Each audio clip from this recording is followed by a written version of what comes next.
Esta é a TV CRC-SP. O Conselho Regional de Contabilidade do Estado de São Paulo apresenta CRC-SP Debate. Olá, está no ar mais um CRC-SP Debate. A resolução CFC número 987/2003 trata da obrigatoriedade do contrato e do distrato de prestação de serviços contábeis. A resolução CFC número 1493/2015 veio esclarecer melhor esse assunto muito importante para o profissional da contabilidade.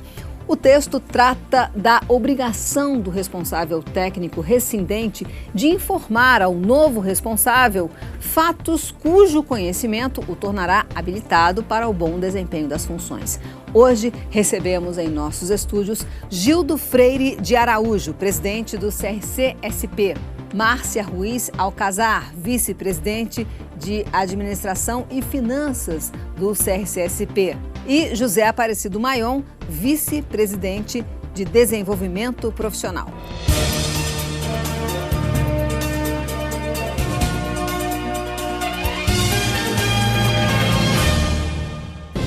A todos, muito obrigada pela presença. Vamos começar então o debate com a Márcia. Márcia, qual o objetivo do CFC, que é um órgão regulador, estabelecer critérios de contratação e de distrato dos serviços de contabilidade? Então, Adriana, na verdade, a preocupação do Conselho Federal de Contabilidade, em tudo que ele regulamenta, em todos os critérios que são estabelecidos, basicamente está centrado num principal pilar, que é a proteção do profissional da contabilidade. Vale lembrar, essa resolução é um tanto quanto antiga, a 987 é do ano de 2003. E nesse ano de 2003 aconteceu um marco regulatório no nosso país muito importante. Foi o momento em que foi editado o novo Código Civil. E na edição desse novo Código Civil, teve ali um artigo que trouxe uma responsabilidade ilimitada ao profissional da contabilidade. Isso fez com que o CFC se manifestasse a respeito e, para proteger o profissional da contabilidade e não deixar essa relação muito informal, ele editou uma resolução obrigando os profissionais da contabilidade a manterem uma relação formal com seus clientes, né? E, ao exigir isso, ele trouxe uma referência, um modelo, né, de contrato de prestação de serviços para tratar essa relação de escopo, de responsabilidade, de limites. Haja vista que até então, aquela oportunidade, muitos dos relacionamentos eram estabelecidos pela confiança. Então, você era procurado por uma empresa, por uma indústria, por alguém precisando do serviço de contabilidade, você acordava o preço, você acordava ali quem iria atender aquele determinado cliente e a relação se iniciava, né? E com o advento do Código Civil, com essa responsabilidade limitada, se não tivesse escrito e muito bem definido quais seriam os limites dessa prestação de serviço, o profissional da contabilidade hoje fica muito exposto. Então, na verdade, eu entendo que o principal objetivo dessas questões regulatórias é exatamente essa mitigação do risco profissional, a proteção do profissional da contabilidade frente a essa demanda de tamanha responsabilidade que hoje a gente tem que lidar e envolve diretamente o profissional da área, né? É isso mesmo, né, Gildo? Essa normatização acabou protegendo mais o profissional da contabilidade. De uma forma muito positiva, porque ele dá uma segurança nessa relação que você tem com o seu cliente. É importante que você determine ali, nesse contrato, para que você está sendo contratado. Quais são as suas obrigações e suas responsabilidades definidas no contrato para que, numa eventualidade, você tenha ali a limitação do alcance do que eventualmente vai ser atribuído ao profissional. Então, a adoção de um contrato e, logicamente, numa eventual necessidade de distrato, que isso seja totalmente formalizado para que dê essa segurança ao profissional e ele possa aí estar resguardado numa eventual outra, qualquer que seja, demanda por parte do cliente. Agora, Maion, qual é a reação dos profissionais da contabilidade diante dessas mudanças? Bom, o CFC, ele regulamenta a profissão tanto de forma técnica como também na forma profissional. Como já foi dito pela Márcia, isso vem dar uma proteção a esse profissional da contabilidade com relação ao atendimento do escopo do trabalho em qual ele foi contratado. Então, o profissional da contabilidade, essa parte burocrática do contrato, ele tem uma reação, em princípio, de rejeição. À medida que ele percebe que isso é uma proteção em decorrência da execução dos seus trabalhos, então esse profissional ele já pega essa resolução já para mitigar realmente o risco dele. Porque até então fica no verbal e no verbal você cobra coisas que muitas vezes não faz parte do seu contrato, do seu trabalho na execução. Então, no primeiro momento as pessoas, em geral, são avessas a mudanças, né? Mas aí depois, conforme o tempo vai passando, vai vendo que essa mudança realmente foi positiva, não é isso? Como o Maion disse, a reação primeira é essa, né? De você, poxa, mais uma obrigação, mais um termo de compromisso, mas ele é muito positivo porque, como a gente falou, né? Ele delimita ali a responsabilidade do profissional e isso é muito importante.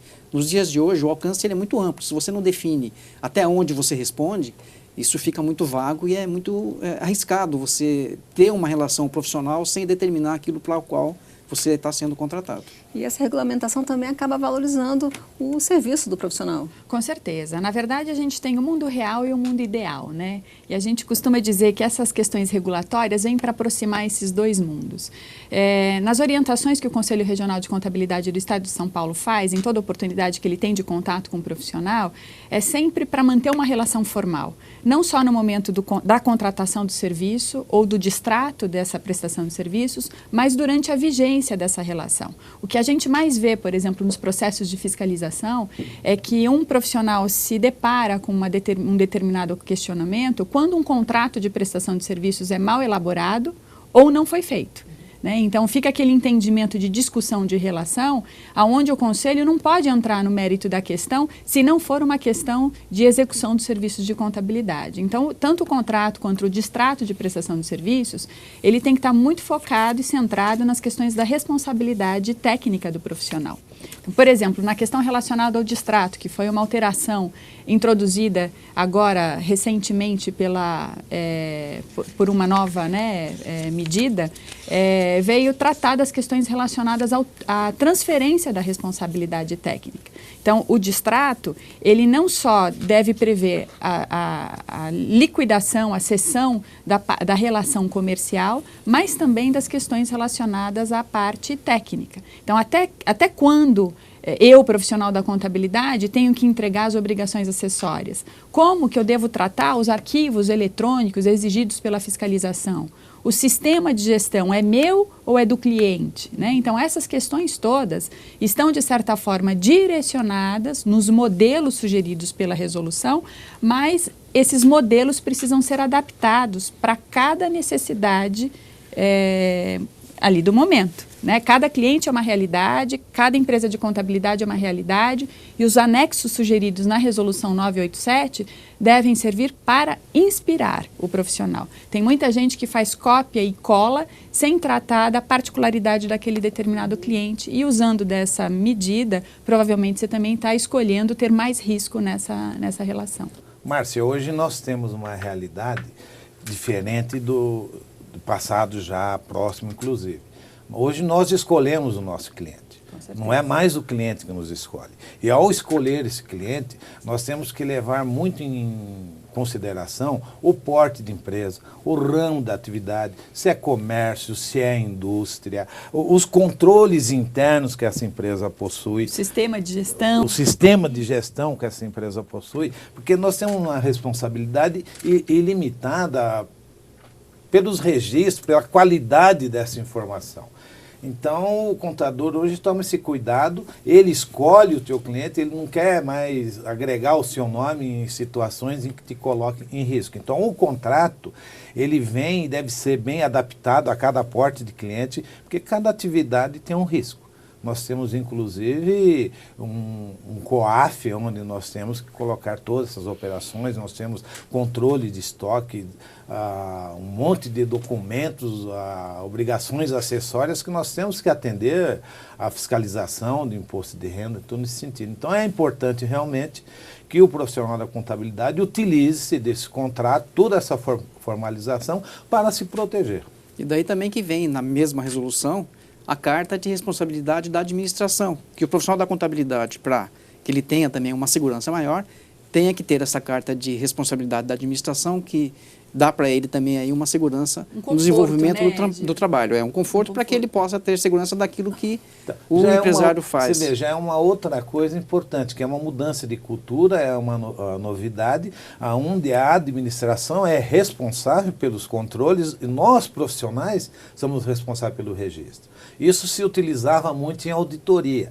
Hoje está utilizando também essa carta de administração, onde o profissional muitas vezes fala, poxa vida, mas por que eu tenho que fazer essa obrigação? É difícil eu pegar essa assinatura ou coisas assim, e com o tempo ele vai ver que aquilo é uma proteção.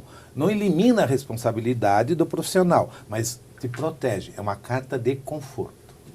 Tá certo, vamos agora a um breve intervalo, nós voltamos já. Você está ligado na TV CRC-SP.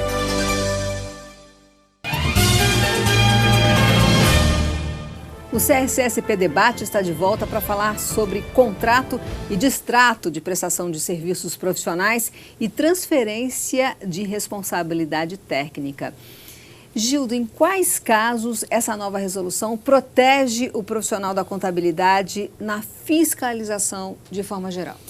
É importante porque nós recebemos no Conselho e através da fiscalização denúncias, né? E essa situação de não formalização de contrato, de determinar qual é a responsabilidade do profissional, deixa um espaço muito vago quando você não adota o contrato, porque numa eventualidade de você ter alguma desentendimento ou por algum motivo qualquer você tenha que rescindir o contrato que você tem com o seu cliente, você pode ali naquele momento ser responsabilizado por coisas que você não foi contratado.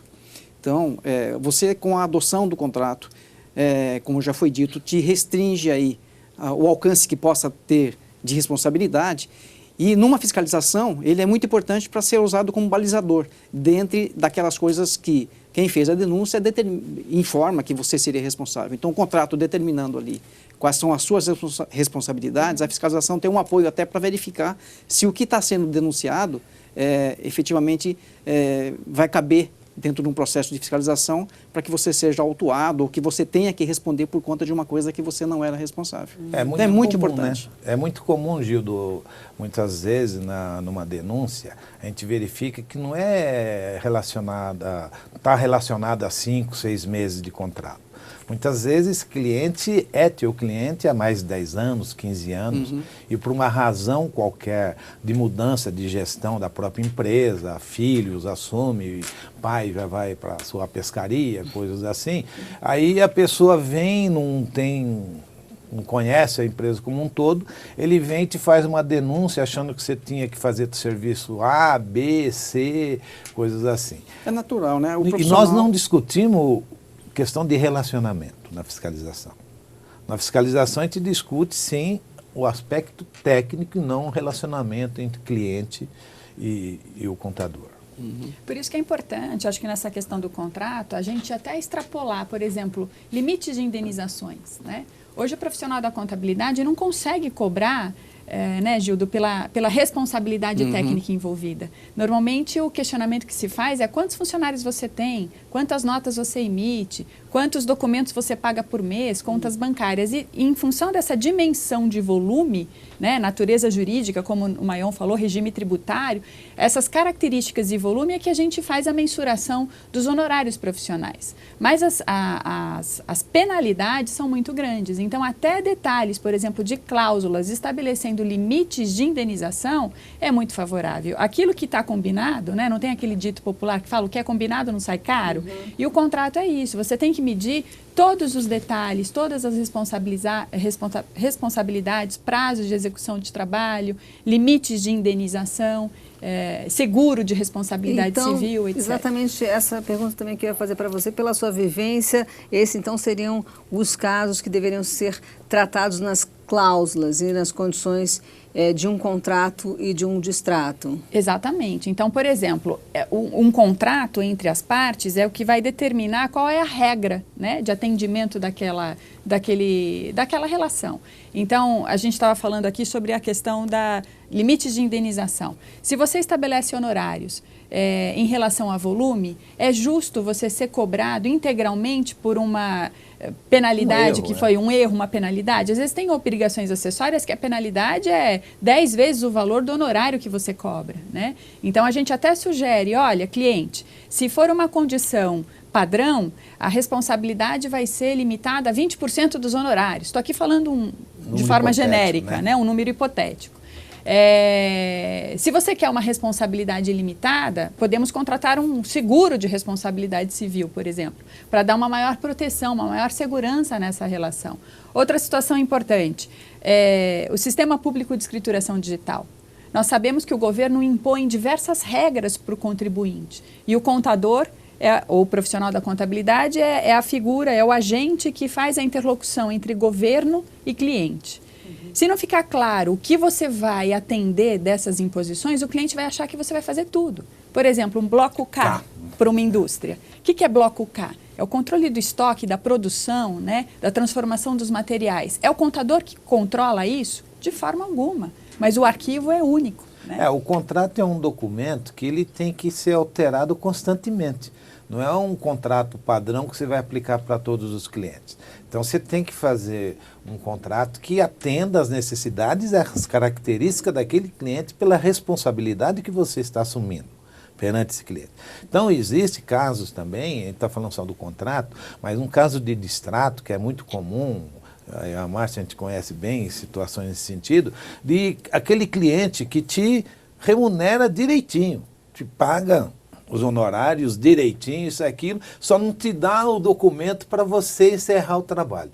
Nesses casos, como é tratado num distrato? Então, você tem que definir prazo, né, de garantias, porque imagina o seguinte, a gente fala até que esse tipo de cliente é o de maior risco, porque é aquele cliente que pode dizer, eu paguei e não recebi absolutamente nada.